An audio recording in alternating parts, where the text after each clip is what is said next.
Derrida வாசகர் வட்டம் சார்பாக சென்ற வாரம் புத்தூசி குருசாமி ஐயா அவர்களை பற்றி பார்த்தோம். இந்த வாரம் டாக்டர் நஞ்சுண்டராவ் ஐயா பற்றி பார்க்கிறோம். டாக்டர் நஞ்சுண்டராவ் நீலகண்டராவ் என்ற மராத்தியருக்கு மகனாக மைசூரில் 1862 பிறந்தார். 1880 மெட்ரிகுலேஷன் தேர்வில் முதல் மாணவனாக தேர்ச்சி பெற்று தங்க பதக்கம் பெற்றார்.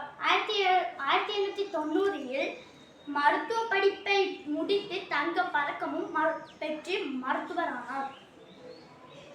1891 சென்னை மருத்துவக் கல்லூரியில் உதவி பேராசிரியராகவும் 1894 சென்னை அரசின் உதவி ரசாயன ஆய்வாளராகவும் பொறுப்பேற்று 15 ஆண்டுகள் பணிபுரிந்தார். அவர் தனது இறுதி காலம் வரை ஆராய்ச்சி செய்து கொண்டிருந்தார். MGN எக்லெக்டிக் பார்மசி என்ற அவரது மருத்துவக் கடை தான் திருவல்லிக்கேணி வட்டாரத்தில் இருந்த ஒரே மருத்துவக் கடை.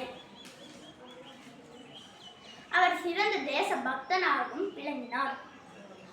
பாரதியார் வறுமையடைந்த போது மயிலாப்பூர் குளக்கரையில் கஞ்சாப்பு வைத்துக் கொண்டிருந்த காலத்தில் அவருக்கு தன்னால் இயன்ற ஆதரவை அளித்தார். திலகர், காந்தியடிகள் ஆகிய இரு தேச தலைவர்களின் தலைமையிலும் போராடியவர் டாக்டர் நஞ்சுண்டராவ்.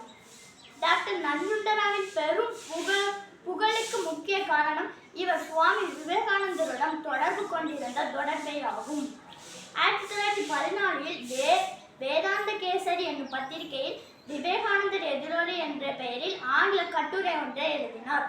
சுப்பிரமணிய சிவா நடத்திய ஞானவாறு பத்திரிகையில் இக்கட்டுரையின் தமிழாக்கம் வெளியிடப்பட்டுள்ளது. விவேகானந்தரை ஆதித்தவர்களுள் முக்கியமானவரான டாக்டர் நஞ்சுண்டராவ் முக்தி என்னும் ஆய்வு நூலை 1909 வெளியிட்டார். மனன சிந்தாமணி என்னும் நூலை 1911 வெளியிட்டு அதன் வருவாய் அனைத்தையும் ஏழை மக்களுக்கு அன்னதானம் செய்தார். நன்றி.